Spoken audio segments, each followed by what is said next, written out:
Welcome! This video is about the Internet of Things. Welcome to the world of the Internet of Things, where everyday devices are connected to the Internet and can communicate with each other. But have you ever wondered how it all works?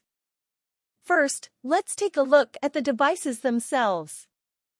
These devices, known as IoT devices, are equipped with sensors and processors that allow them to collect and transmit data. This data is then sent to the cloud, where it can be analyzed and processed.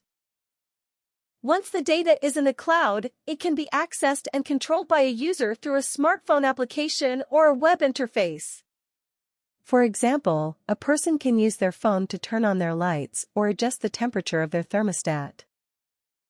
But the capabilities of IoT devices don't stop there. They can also communicate with each other and make decisions based on the data they collect. For example, a smart thermostat can communicate with a smart door lock to adjust the temperature when someone enters the house. The Internet of Things is constantly evolving and expanding. From smart homes to smart cities, the possibilities are endless. So the next time you use your smartwatch or control your home with your phone, remember the power of the Internet of Things and the endless possibilities it holds.